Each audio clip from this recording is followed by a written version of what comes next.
L'une des choses les plus difficiles pour les parents d'enfants malades, c'est l'inconnu. Toi, ma belle Stéphanie Fugère, que je suis content de revoir ici, toi, tes parents, ton père et ta mère ont connu ça avec ta gastroparésie sévère, l'inconnu. Oui, vraiment beaucoup. Beaucoup, hein? Ouais. C'est loin d'être facile. C'est le cas également du couple qui est avec nous ici cet après-midi, la belle petite Rosalie qui est là. Et Marie-Soleil, en janvier dernier, vous avez été confronté à l'inconnu avec Rosalie. Effectivement, on a appris que Rosalie avait la gastroparésie sévère. On ne savait aucunement qu'est-ce que c'était. Puis finalement, on a fait des recherches sur Internet. On a découvert qu'est-ce que c'était la gastroparésie. Puis on a vu ensuite que Stéphanie l'avait. Finalement, j'ai pris contact avec Manon. Oui, parce qu'il faut dire une chose. Notre maman ici, elle l'avait vue au Téléthon. Puis elle a communiqué avec moi sur Facebook. Elle dit, votre fille, là, mais Stéphanie, c'est pas ma fille, mais je l'adore comme ma fille. Et c'est là que je t'ai mis en contact avec la maman Manon, la maman de Steph, pour que tu puisses en connaître davantage. Parce que tu voulais quitter l'inconnu.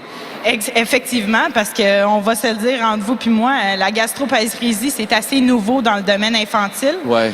Puis Manon puis moi, écoutez, on se parle assez quotidiennement, je vous dirais. Là, Ouais. c'est est une perle. Oui. Et comment elle va, Rosalie, présentement? C'est des montagnes russes. On vit au jour le jour. On espère toujours qu'elle va finir son lait. On compte ses millilitres. Puis Ouais. Et c'est quelque chose, enfin, il faut le dire, c'est-à-dire que ça crée aussi, on va en parler, Pierre-Luc, c'est des tensions pour le couple aussi, tout ça, là. Ouais, effectivement, pour un couple, avoir un enfant malade, c'est pas évident, surtout quand on apprend à être parent. Ouais. Mais en même temps, j'ai l'impression que ça nous a solidifiés en tant que couple. On a passé par des épreuves que Ouais. on aurait mieux pas aimé passer, mais Ouais. ça Mais l'a aidé. quand on décide de les vivre ensemble, effectivement, ça peut renforcer le couple.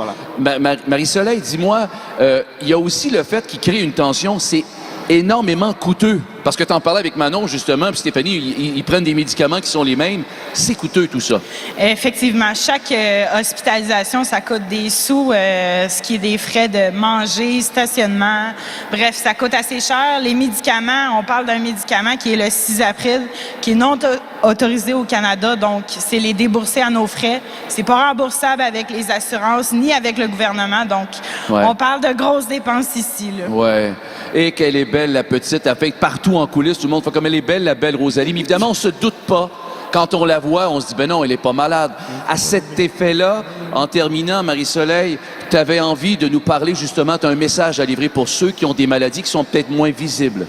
Effectivement, je pourrais vous dire que la maladie en tant que telle, la gastroparésie, c'est...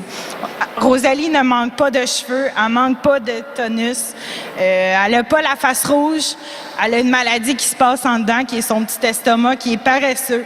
Donc, les maladies infantiles, c'est pas seulement la leucémie, le cancer, c'est aussi des maladies physiques intérieures. Oui, et notre enfant, peu importe la maladie qu'il a, on veut tellement s'en occuper au maximum et on va vous aider à ce que ce soit possible pour vous et avec le moins de tension possible parce qu'il y a des gens qui sont à l'écoute de votre message aujourd'hui, comme Stéphanie puis Manon l'ont été pour aider.